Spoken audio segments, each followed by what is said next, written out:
नमस्कार दोस्तों, ex serviceman career info में आपका स्वागत है। फ्रेंड्स, इस वीडियो में हम बात करने वाले हैं दिल्ली पुलिस कांस्टेबल एग्जामिनेशन 2023 जिसका नोटिफिकेशन जारी हो चुका है। इसके कुछ इंपॉर्टेंट पॉइंट्स के बारे में डिस्कस करेंगे। इसके बाद एक्स सर्विसमैन की टोटल वैकेंसीज़ कितनी हैं। इसमें एक्स सर्विसमैन की वैकेंसीज़ काफ़ी अच्छी आई हैं और दो कैटेगरीज़ में इसकी वैकेंसीज़ होती हैं एक्स सर्विसमैन की, एक नॉर्मल कैटेगरी और एक स्पेशल फोर्सेस कैटेगरी। तो इस बारे में हम अलग अलग वैकेंसीज़ के बारे में बात करेंगे।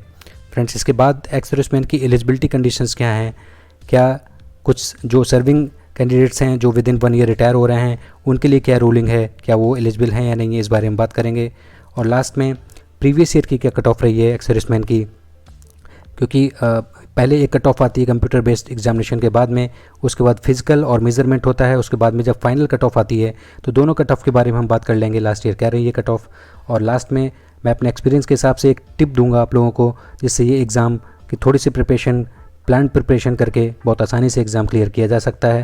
क्योंकि ऑलरेडी मैंने भी एग्ज़ाम क्लियर किया हुआ है 2020 में, तो मैं अब एक छोटी सी इन्फॉर्मेशन और टिप आपको शेयर करूँगा। तो चलिए सबसे पहले शुरू करते हैं, देखते हैं हम नोटिस की कुछ इंपॉर्टेंट पॉइंट्स। फ्रेंड्स, इस वीडियो के आप 1.25 या 1.50 की स्पीड में भी देख सकते हैं। आप इसमें सबसे पहले देखेंगे date of submission of online application 1 सितंबर से और 30 सितंबर तक ये ऑनलाइन विंडो ओपन रहेगा। इसमें आप फॉर्म फिल कर सकते हैं इस पीरियड में। इसके बाद हम जो लास्ट डेट एग्ज़ाम की 30 सितंबर रात में 11 बजे तक है। इसके बाद में window for application for correction के लिए 3 अक्टूबर से 4 अक्टूबर के बीच में विंडो दोबारा ओपन होगी। तो ऐसे ही आप केयरफुली फॉर्म भरें ताकि आपको इसकी नौबत ही ना आए कि आपको उसमें कुछ करेक्शन करना पड़े। इसके बाद में बात करें, जो कंप्यूटर बेस्ड एग्जामिनेशन होना है वो पहले दिया हुआ था दिसंबर 2023 में होगा, लेकिन शाम को एक नोटिस दोबारा एसएससी ने रिलीज़ किया। उसमें ये डेट्स क्लियरली मेंशन है कि 14 नवंबर से 5 दिसंबर 2023 के बीच में इसका जो कंप्यूटर बेस्ड एग्जामिनेशन है वो कंडक्ट कराया जाएगा। तो चलिए आगे बात कर लेते हैं। फ्रेंड्स, सबसे पहले इसमें देखते हैं पे स्केल क्या रहेगा। सबसे जो इम्पोर्टेंट चीज़ है सबसे लोगों की ये होती है कि इसमें कितनी पेमेंट मिलेगी। तो पे स्केल इसका पे लेवल 3 रखा गया है, जिसमें 21,700 से 69,100 इसकी जो बेसिक सैलरी रहेगी। डीए, एचआरए और टीपीटीएल मिला के लगभग 40,000 के अराउंड आपकी वहाँ पे सैलरी बनती है, ग्रॉस सैलरी।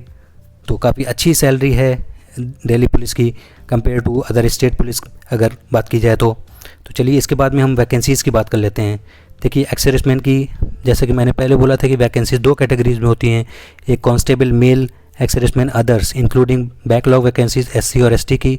इसमें टोटल वैकेंसीज हैं 266 और आप कैटेगरी वाइज देख सकते हैं 153 यूआर की, 27 ईडब्ल्यूएस की, 15 वैकेंसीज ओबीसी की, 48 एससी और 23 एसटी की वैकेंसीज़ हैं। ये टोटल 266 वैकेंसीज़ होती हैं। इसके बाद एक अलग कैटेगरी होती है constable executive mail ex serviceman commando including backlog SC and ST. अब कमांडो इसकी क्या एलिजिबिलिटी है वो यहाँ पर नीचे दिया हुआ है, आप देख सकते हैं। Having served in the special forces NSG special action group, या फिर अगर किसी की क्यूआई क्वालिफाइड इंस्ट्रक्टर्स ग्रेडिंग है किसी कमांडो कोर्स में तो वो इसके लिए एलिजिबल होते हैं। तो इसकी वैकेंसीज़ देखें अगर तो यूआर की 152 वैकेंसीज़, 27 ईडब्ल्यूएस की, 14 वैकेंसीज़ ओबीसी, 107 वैकेंसीज़ एससी और 37 वैकेंसीज़ एसटी की हैं। और इस तरह से 337 वैकेंसीज़ यहाँ पर स्पेशल कैटेगरी में जो कमांडो की एक्स सर्विसमैन की कमांडो कैटेगरी है उसकी 337 वैकेंसीज़ हैं। और इस तरह से टोटल जो वैकेंसीज़ हैं वो यहाँ पर 603 वैकेंसीज़ होती हैं एक्स सर्विसमैन की, जो कि काफ़ी अच्छी वैकेंसीज़ मानी जाएंगी। तो चलिए आगे बात कर लेते हैं इससे कुछ इंपॉर्टेंट पॉइंट्स के बारे में।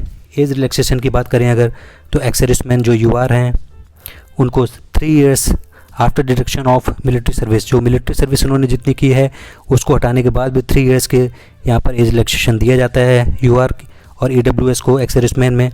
उसके बाद ओबीसी में 6 years total, 3 years plus 3 years after deduction of military service हटाने के बाद में 6 साल का। उसके बाद एससी एसटी एक्स सर्विसमैन को मिलिट्री सर्विस हटाने के बाद में 8 साल का एज रिलैक्सेशन दिया जाता है। फ्रेंड्स, आगे अगर हम बात करें जो इंपॉर्टेंट पॉइंट्स हैं, सबसे पहले एलिजिबिलिटी के बारे में अगर हम बात करें तो देखेंगे यहाँ पे पैरा 5.9, 5.10 और 5.11 में दिया हुआ है कि अगर कोई जो सर्विंग कैंडिडेट हैं अगर वो फॉर्म भरते हैं और उनको जो एलिजिबिलिटी है वो उनको within 1 year from the last date of filling the online application इससे रिटायर होना होता है। इसके लिए जब वो डॉक्यूमेंट वेरिफिकेशन में आएंगे तो डिपार्टमेंट अपने आर्मी के अपने जो भी फोर्स है, जहाँ पर आर्मी, एयरफोर्स, नेवी में है, वहाँ से एक NOC भी साइन करा के डॉक्यूमेंट्स वेरिफिकेशन में उन्होंने शो करनी होगी। इसके बाद बहुत से एक्स सर्विसमैन की क्वेरी रहती है कि मैंने तो मैट्रिकुलेशन ही किया हुआ है, क्या मैं एलिजिबल हूँ या नहीं हूँ। तो देखिए 5.11 में दिया हुआ है कि matriculation ex serviceman who has obtain Indian Army Special Certificate of Education or the corresponding certificate in the Navy or Air Force who has put in not less than 15 years of armed forces of the Union may be considered eligible for appointment to the post for which essential qualification is graduation and where experience of technical or professional nature is not essential। तो इस paragraph में clearly ये mention है कि yes, अगर आपको army special certificate of education मिला हुआ है रिटायरमेंट के टाइम पे, तो वो आप किसी भी एग्ज़ाम जो जिसमें एटलीस्ट ग्रेजुएशन लेते हैं वो एलिजिबल होते हैं। तो इसके लिए भी, क्योंकि इसकी क्वालिफ़िकेशन 12th स्टैंडर्ड ली गई है, तो इसके लिए भी वो सारे कैंडिडेट एलिजिबल होंगे। नेक्स्ट पॉइंट की बात करते हैं। अगर एसेंशियल क्वालिफ़िकेशन की अगर हम बात करें तो इसमें देखिए दिया हुआ है कि 10.2 सीनियर सेकेंडरी ये पास होना चाहिए। अगर जो कैंडिडेट्स एक्स सर्विसमैन मैट्रिकुलेट हैं तो उनके पास वो सर्टिफिकेट होना चाहिए जो ग्रेजुएशन के इक्विवेलेंट काउंट हो जाता है। अच्छा, एक मेन इंपॉर्टेंट पॉइंट इसमें ये भी है कि जो भी इसमें कैंडिडेट्स हैं, male candidate must possess a valid driving licence. उनके पास में driving licence LMV light motor vehicle का, मोटरसाइकिल और कार का, ये इन पोसेशन होना चाहिए। तो अगर किसी का ड्राइविंग लाइसेंस नहीं बना है तो वो एग्ज़ाम देने के बाद या एग्ज़ाम से पहले सबसे पहले अपना ड्राइविंग लाइसेंस बनवा लेगा। आगे बात कर लेते हैं स्कीम ऑफ एग्जामिनेशन में क्या है, क्या इसका प्रोसीजर एग्ज़ाम का। सबसे पहले examination will consist computer based examination होगा, उसके बाद फिजिकल एंड्योरेंस और मेजरमेंट होगा, उसके बाद में मेडिकल एग्जामिनेशन आपका कराया जाएगा। इसमें अगर मल्टीपल शिफ्ट में एग्ज़ाम कराया जाएगा तो उसमें कोई शिफ्ट अगर टफ होती है तो उसको नॉर्मलाइजेशन का बेनिफिट भी दिया जाएगा, यानी कि नॉर्मलाइजेशन का जो मेथड है वो भी अपनाया जाएगा, ताकि अगर किसी की शिफ्ट टफ आ जाती है और किसी की शिफ्ट सिंपल आ जाती है तो दोनों के मार्क्स का इक्वलाइजेशन किया जा सके। उनका एक मेथड होता है, उस बेस पे वो नॉर्मलाइजेशन किया जाता है। इसके बाद हम बात करें कंप्यूटर बेस्ड जो एग्जामिनेशन होगा वो 100 मार्क्स का होगा, इसमें 100 क्वेश्चन होंगे। आगे हम देख लेते हैं कि क्वेश्चन किस किस सब्जेक्ट से कितने होंगे। तो अगर हम बात करें सबसे पहले जनरल नॉलेज जो करंट अफेयर्स है, इसके 50 क्वेश्चंस होंगे 50 मार्क्स के। तो इसका वेटेज काफ़ी है, यहाँ पे आप देख सकते हैं 50 क्वेश्चंस 50 मार्क्स के। और इसके बाद रीजनिंग के अगर देखें तो 25 क्वेश्चन हैं 25 मार्क के ही। न्यूमेरिकल एबिलिटी यानी मैथ्स के 15 क्वेश्चन है 15 मार्क के। और इसके बाद कंप्यूटर में 10 क्वेश्चन है 10 मार्क के। टोटल 90 मिनट्स का आपका कंप्यूटर बेस्ड एग्जामिनेशन होगा। इसमें आप देख सकते हैं कि वेटेज जो है वो जनरल नॉलेज और करंट अफेयर्स का सबसे ज़्यादा है, 50% वेटेज है। उसके बाद रीजनिंग, उसके बाद मैथ्स और 10 नंबर का कंप्यूटर एग्जामिनेशन आपका होगा। इसमें माइनस मार्किंग भी होती है, 1/4 की माइनस मार्किंग। अगर एक क्वेश्चन आप गलत होते हैं तो 0.25 मार्क्स आपके डिडक्ट कर लिए जाएंगे। इसके बाद एग्जामिनेशन के बारे में जो आगे इसमें दिया हुआ है, फिजिकल एंड्योरेंस और मेजरमेंट टेस्ट।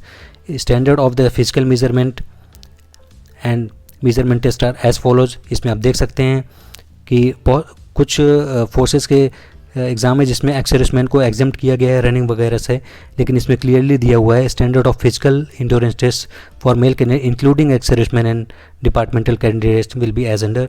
कि अगर आप विद इन 30 ईयर्स हैं तो आपको 1600 मीटर की रेस 6 मिनट में पूरी करनी है। लॉन्ग जंप 14 फीट की आपको करनी है और हाई जंप 3 फीट और 9 इंच की आपको हाई जंप कंप्लीट करनी है। इसके बाद 30 to 40 ईयर्स जो कि ज़्यादातर एक्स सर्विसमैन जो होंगे वो इसी कैटेगरी में फॉल करेंगे। 30 to 40 ईयर्स में जो 15 साल या 17 साल में छोड़ के आते हैं, रिटायरमेंट लेके आते हैं, उनको 7 मिनट में 1600 मीटर की रेस कंप्लीट करनी है।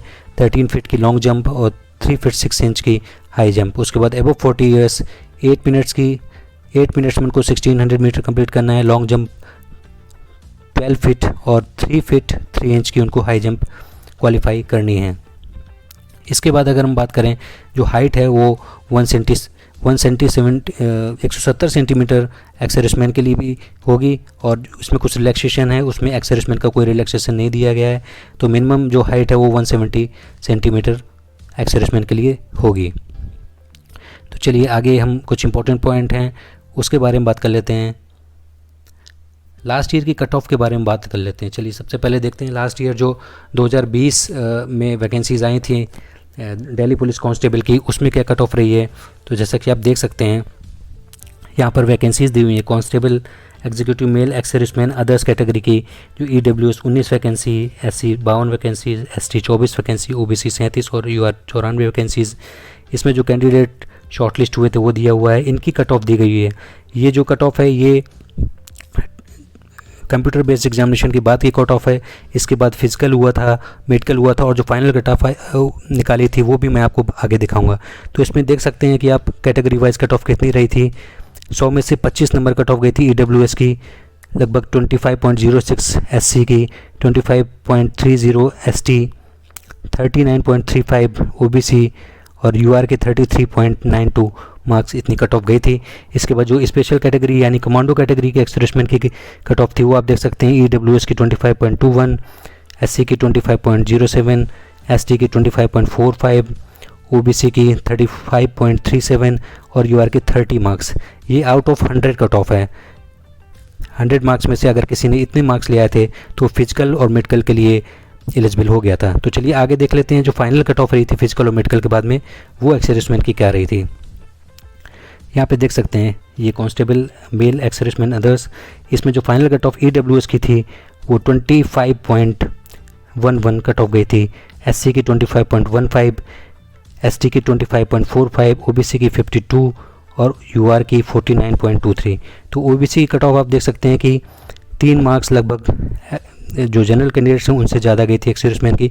बाकी की कट ऑफ देख सकते हैं 25, 25, 25 यानी EWS SC ST की कट ऑफ 25 जो कि 1/4 होता है अराउंड 100 में से, इतनी कट ऑफ गई थी। यहाँ पर स्पेशल जो एक्स सर्विसमैन कमांडो की कट ऑफ थी वो देखें, EWS की 27, ST की 26, OBC की 37 और UR की 30 कट ऑफ। देखिए काफ़ी कम कट ऑफ गई थी, जबकि वैकेंसीज अराउंड 400 समथिंग थी और इस बार वैकेंसी भी काफ़ी ज़्यादा हैं, 603 वैकेंसीज़ हैं।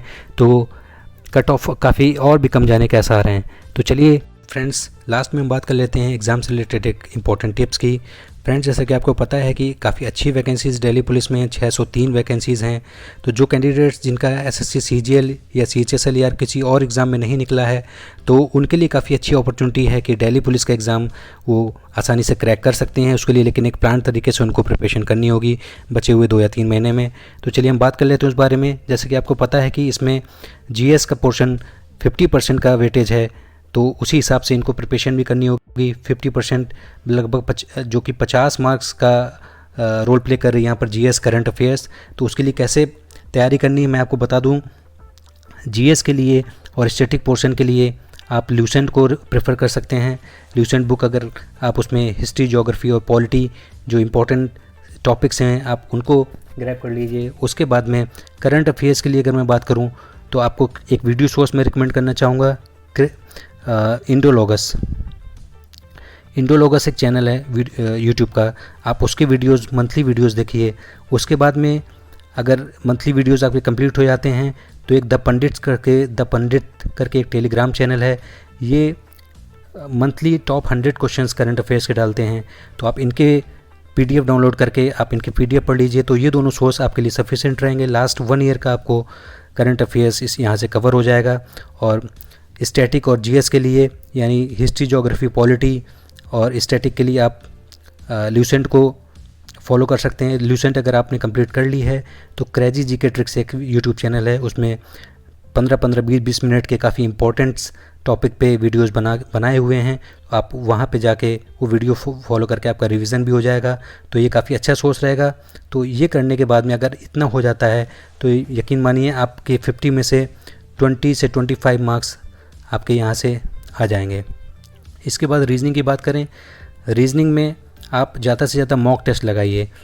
जितने ज़्यादा मॉक टेस्ट देंगे उतनी आपके कॉन्सेप्ट क्लियर होंगे। मॉक टेस्ट लगाने के बाद में उसमें जो भी आप एनालिसिस करें, जो भी आप क्वेश्चन नहीं कर पा रहे हैं उसका एनालिसिस ज़रूर करें, तो धीरे धीरे आपकी रीजनिंग अच्छी हो जाएगी। तो यहाँ पे भी आप 10 से 15 नंबर इजीली ला सकते हैं जो भी इस एग्ज़ाम में जो पैटर्न है। इसके बाद में जो मैथ्स की बात करें, अर्थमेटिक आती है इसमें। अर्थमेटिक के लिए भी आप जितने ज़्यादा, सबसे पहले आपको कॉन्सेप्ट क्लियर होने चाहिए। कॉन्सेप्ट क्लियर होने के बाद में मॉक टेस्ट ज़्यादा से ज़्यादा लगाएं, तो मैथ्स में भी 15 में से 10 मार्क ईजिली लाए जा सकते हैं अगर मेहनत की जाए तो। इसके बाद कंप्यूटर में 10 मार्क का, जैसे कि आपने देखा कंप्यूटर का है, इसमें आरबी जो चैनल है उसके वीडियोस को आप फॉलो कर सकते हैं। 7-8 वीडियोस हैं उसमें, उतना सफिशिएंट रहेगा, उतना आप कर लेते हैं तो कंप्यूटर में 3 से 4 मार्क्स इजीली, अगर नॉर्मल लेवल का कंप्यूटर आता है तो यहाँ पे लाए जा सकते हैं। तो इस तरह से आप लगभग टोटल 100 में से आउट ऑफ 100 50 मार्क्स आप इजीली ला सकते हैं। और अगर आप 50 मार्क्स लेकर आ रहे हैं, मैं जनरल कैटेगरी की बात कर रहा हूँ, जनरल ओबीसी की, और जो भी अदर कैटेगरीज़ हैं वो इससे 5-10 नंबर कम भी मान लें तो वो सेफ़ जोन में रहेंगे। बिल्कुल उनको टेंशन लेने की ज़रूरत नहीं है, क्योंकि वैकेंसीज़ अच्छी हैं, इस वजह से कट ऑफ भी काफ़ी कम जाएगी। लेकिन इस तरह से अगर आप प्रिपरेशन करेंगे तो बहुत संभावना है कि आप बहुत ईजिली आप एग्ज़ाम को क्रैक कर लें। So thank you so much for watching this video. आप इस वीडियो को अपने जान पहचान वालों को, जो भी अदर एक्स सर्विसमैन हैं, उन तक शेयर करें, और आप चैनल को सब्सक्राइब कर सकते हैं ताकि मैं और भी इस तरह के नॉलेजफुल वीडियो आप तक ला सकूं। जय हिंद।